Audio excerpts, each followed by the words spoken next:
وہ انگلی اٹھا کر ان کو وارن کرتے ہوئے بولا، پھر مہر کا ہاتھ پکڑا اور دروازے سے باہر جانے لگا۔ جب شمس کی آواز پہ وہ جیسے برف کا مجسمہ بن گیا۔ تم ایسا نہیں کرو گے سفیر سلطان، اور اگر کیا تو ساری دنیا جان جائے گی کہ اپنے سگے تایا کو قتل کرنے والے تم خود ہو۔ سفیر کے ہاتھ سے مہر کا ہاتھ چھوٹ گیا۔ فروا نے منہ پہ ہاتھ رکھ لیا۔ مہر نے آگے بڑھ کر فوراً دروازہ بند کیا۔ اس کے لب بے یقینی سے واہ ہوئے۔ وہ شاکی آنکھوں اور لرزتے جسم کے ساتھ مڑا۔ میں جانتا ہوں، اس روز تم ہسپتال گئے تھے اور تم میرے بھائی کے اوپر چیخے چلائے، اور اس کے بعد تم نے نہ جانے کیا کیا کہ میرے بھائی کو دوبارہ ہارٹ اٹیک ہوا اور وہ مر گئے۔ کہہ دو یہ جھوٹ ہے، جھٹلا دو میری بات۔ وہ اس کے مردہ چہرے پہ نظریں گاڑے استہزاء سے کہہ رہے تھے۔ سفیر کے جسم میں کوئی حرکت نہ ہوئی۔ وہ بس ساکت سن سا کھڑا رہا۔ شمس آگے آئے، اپنے دونوں بازو سفیر کے کندھے پہ رکھے۔ میں یہ سب تمہارے لیے کر رہا ہوں سفیر، میں تمہیں پروٹیکٹ کرنا چاہتا ہوں۔ وہ آدمی عمر، وہ مجھے وکٹم کم ولن زیادہ لگتا ہے۔ وہ جتنا زمین کے باہر ہے اتنا ہی اندر ہے۔ اس کی آنکھوں میں ہمارے لیے شک ہے۔ وہ مجھے بھائی کا پرتو لگتا ہے۔ وہ فارغ رہے گا تو اس کا دماغ ہمارے خلاف چلے گا۔ میں نے اسے مصروف کر دیا ہے تاکہ اس کا دماغ ہمارے حق میں چلے۔ وہ سنجیدہ لہجے میں کہہ رہے تھے، نرمی اب بھی مفقود تھی۔ سفیر ایسے کھڑا تھا جیسے کوئی برف کا مجسمہ، سفید بے جان۔ تم ایک قتل کرو یا 1000، لیکن میں تمہیں ہر دفعہ بچاؤں گا کیونکہ تم میرے بیٹے ہو۔ ہمارے درمیان اختلافات ہیں، نفرت ہے، لیکن تعلق بھی ہے۔ میں تمہیں بچاؤں گا اور تمہیں مجھے ایسا کرنے دینا ہوگا کیونکہ دور کہیں مجھے لگتا ہے عمر ہمارا قہر ہے۔ وہ زندہ ہے تو ہمیں مارے گا۔ وہ شمس کچھ کہہ رہے تھے، سفیر کچھ سن رہا تھا، لیکن فروا کو شمس کے آخری الفاظ کسی اور وقت اور کسی اور دور میں لے گئے تھے۔ یہ ان دنوں کی بات ہے جب نگین سلطان کی طلاق کو 1 ماہ ہو چکا تھا۔ وہ کسی سے ملتی نہ تھی، نہ بات کرتی تھی۔ مہر مکمل طور پر فروا اور حسینہ کے رحم و کرم پہ آ چکی تھی۔ اس وقت بھی فروا مہر کو اپنے کمرے میں اپنے بیڈ پہ سلائے بیٹھی تھی۔ فیروزی رنگ کے لمبے پیروں تک آتے لون کے جوڑے میں ملبوس بالوں کو چہرے کے اطراف میں گرائے وہ مہر کے ننھے ہاتھوں سے کھیل رہی تھی جب اس کے کمرے کی چوکھٹ میں نگین آ کر کھڑی ہوئی۔ نیلے سادہ کاٹن کے سوٹ میں ملبوس، بالوں کی سادہ چٹیاں بنائے، اس کا حسن سوگوار تھا۔ وہ ایسی حسین عورت تھی جسے دیکھنے کے چند دنوں بعد بھی تم اس کے شہر سے نہیں نکل سکو گے۔ فروا نے ذرا کی ذرا نظر اٹھا کر اس کو دیکھا، پھر واپس اپنے شغل میں مشغول ہو گئی۔ نگین چھوٹے چھوٹے قدم لیتی اس کے قریب آ کر رکی۔ میرا بیٹا کیسا تھا فروا؟ اس نے ایک عجیب لہجے میں سوال کیا۔ بے قراری، بے بسی کیا تھا جو اس کے لہجے میں نہیں تھا؟ وہ بالکل تمہارے جیسا تھا، بلند بخت والا۔ وہ مٹی کو چھو کر سونا کر سکتا تھا۔ فروا سر اٹھائے بغیر بولی، اس نے مجھے پہلے ہی دن خوفزدہ کر دیا تھا۔ ساحر تھا وہ، سحر کرتا تھا۔ نگین کی آنکھوں سے آنسو ٹوٹ کر گرنے لگے۔ تم نے اس کے ساتھ ایسا کیوں کیا؟ وہ آنسوؤں کے درمیان بولی، میں مجبور تھی نگین، وہ یہاں رہتا تو غالب رہتا، سب کچھ اس کا ہوتا، تخت، بخت، محبت، چاہت۔ میں کیسے اس کو سب کچھ لینے دیتی؟ وہ خالی کھوکھلی آنکھوں سے نگین کو دیکھ رہی تھی۔ وہ اب کہاں ہوگا؟ کیا وہ زندہ ہوگا؟ وہ مر گیا ہوگا، اب تک تو مر ہی چکا ہوگا۔ نگین کے دل کو کوئی مٹھی میں جکڑ رہا تھا۔ اس کی آنکھیں خشک تھیں، اب ان میں کوئی آنسو نہیں تھا۔ وہ میرا بیٹا تھا فروا، جسے تم نے کچرے پہ پھینک دیا۔ اس کا لہجہ ہلکا تھا، بالکل ہلکا۔ تم نے کہا وہ شیطان ہے۔ میں نے اسے 9 ماہ قرآن سنایا تھا۔ وہ شیطان کیسے ہو سکتا تھا؟ میں نے 9 ماہ اس کی بلند بختی کی دعائیں کی تھیں۔ وہ جہاں رہے گا حکومت کرے گا۔ تم دیکھنا، تم کہتی ہو وہ مر گیا ہے۔ اب کے نگین کا لہجہ بھاری تھا، ضرب لگانے جیسا۔ پھر دعا کرنا وہ مر ہی گیا ہو، کیونکہ اگر وہ زندہ رہا تو تمہیں جینے نہیں دے گا۔ خدا اسے توفیق دے کہ وہ اپنے ہاتھوں سے تمہارا گلا گھونٹے۔ وہ حقارت سے کہتی واپس چلی گئی۔ پیچھے فروا نے نخوت سے سر جھٹکا تھا۔ حکومت کرے گا، وہ بھی اس قرآن پڑھانے والی کے گھر۔ اس نے اپنا دھیان دوبارہ مہر ماں کی جانب مبذول کر لیا۔ یہاں حال میں اس کے سامنے اس کا شوہر اور بیٹا کھڑا تھا۔ ان دونوں کو الگ الگ طریقوں سے جان کا خوف لاحق تھا۔ وہ ایک کو خوف کی موت مار رہا تھا اور دوسرے کو ذلت کی۔ وہ فروا کو اپنے عزیزوں کی بے چینی کی موت مار رہا تھا۔ وہ واپس آ گیا تھا اور اب واقعی جینے نہیں دے رہا تھا۔ عمر حیات رات کے اس پہر ایک بلڈنگ کے بوسیدہ فلیٹ کے کمرے میں بیٹھا تھا۔ اس کے سامنے ایک نرس بیٹھی تھی، وہی مسیح نرس جس نے عمر کے ایکسیڈنٹ کی رات حالے کو انجیکشن لگایا تھا، اور وہی نرس جس نے فروا اور مہر کے سامنے حالے سے اس کے شوہر کے متعلق پوچھا تھا۔ اس کے آنسو بہہ رہے تھے، وہ گھبرائی ہوئی اور پریشان معلوم ہوتی تھی۔ میں سچ کہہ رہی ہوں عمر صاحب، مجھے مسز سلطان نے کہا تھا وہ فوٹیج اور ہسپتال کا اجازت نامہ میں ان کو دے دوں، ورنہ وہ مجھے کہیں کا نہیں چھوڑیں گی۔ وہ 1000 دفعہ بولی گئی بات ایک بار پھر دہرا رہی تھی۔ عمر نے کن پٹی کو انگلیوں سے مسلا۔ کوئی ایک سرا نہیں تھا جو ہاتھ آتا ہو۔ وہ اٹھا اور باہر نکل آیا۔ اگلے کچھ وقت میں وہ لیل کے گھر پہ تھا۔ لمبے صوفے پہ لیل اور سردار بیٹھے تھے۔ ان کی دائیں طرف سنگل صوفے پہ نشا بیٹھی تھی۔ صوفوں کی سیٹ میں ذرا فاصلے پہ ایک سٹینڈ پہ وائٹ بورڈ لگا تھا جس پہ عمر حیات کچھ اہم نکات لکھ رہا تھا۔ وہ کچھ سوچ رہا تھا، کچھ سمجھا رہا تھا، لیکن اس کے سامنے بیٹھے دونوں لوگ اس وقت غور کرنے کے باوجود کچھ سمجھ نہیں پا رہے تھے۔ بورڈ پہ ایک سطر لکھی تھی، جادو اس کی منشا نہیں مجبوری تھی۔ تم دونوں کو اس لائن کا کیا مطلب سمجھ آتا ہے؟ اس نے باری باری ان دونوں کو دیکھا۔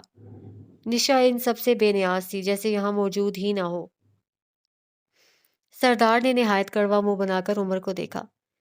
بھائی، مجھ سے یہ پوچھ کہ گاڑیوں کے اسپیئر پارٹس کہاں سے کتنے میں ملیں گے، انجن کیسا ہو اور گاڑی میں کون سا فیول ڈلواؤں تو گاڑی اچھی صحت مند رہے گی، یہ مجھ سے جادو ٹونے کی باتیں کیوں کر رہا ہے؟ عمر نے باقاعدہ ہاتھ اٹھا کر اس کو لعنت دی تھی جسے سردار نے سر کے خم سے وصول کیا تھا۔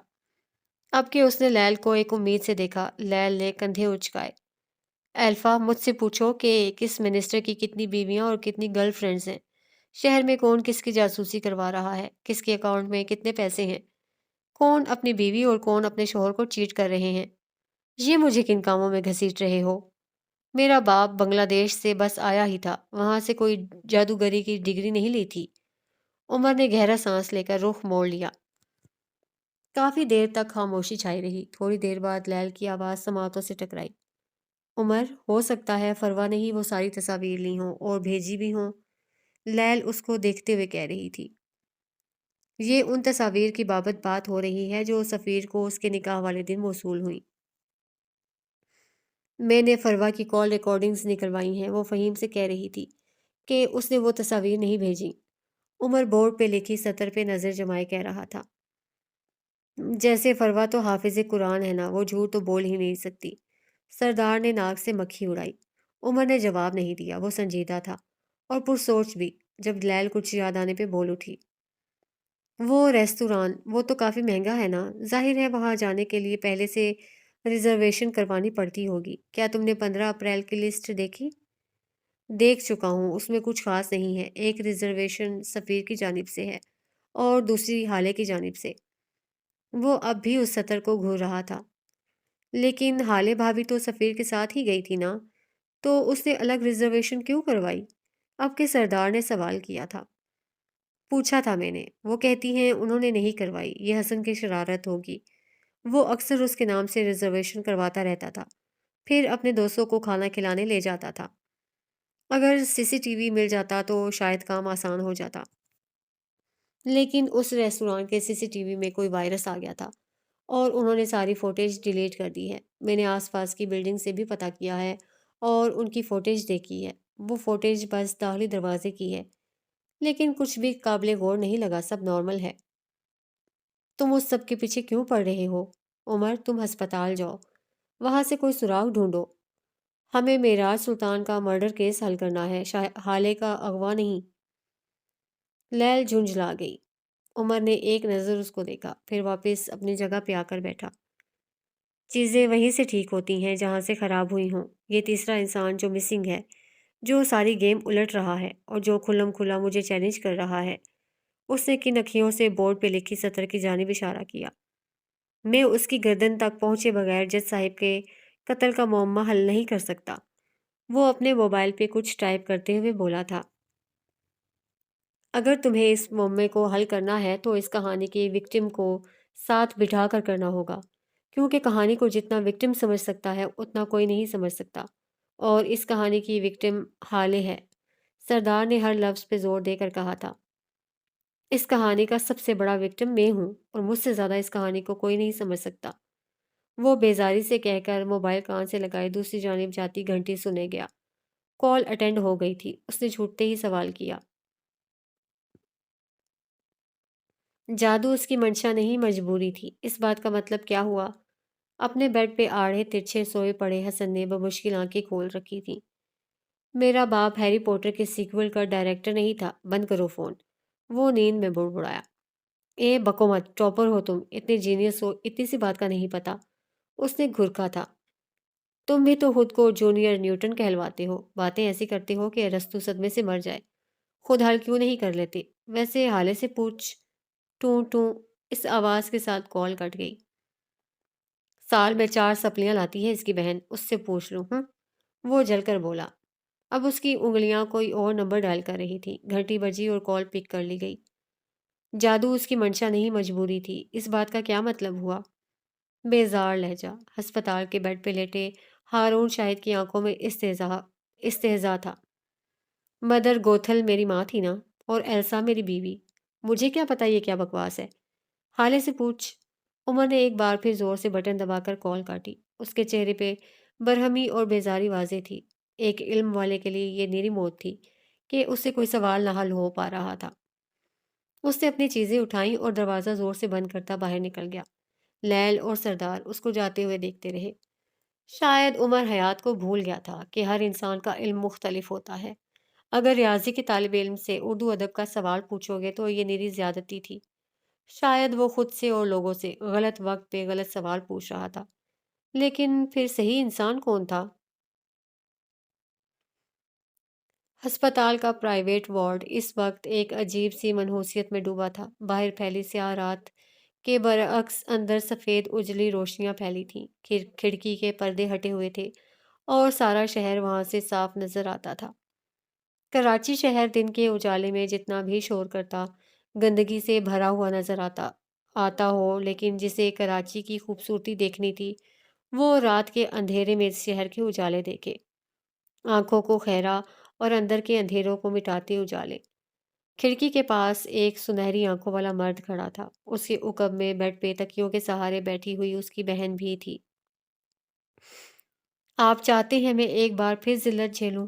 آپ میرے ساتھ ایسا کیسے کر سکتے ہیں بھائی؟ وہ یاسیت سے کہہ رہی تھی۔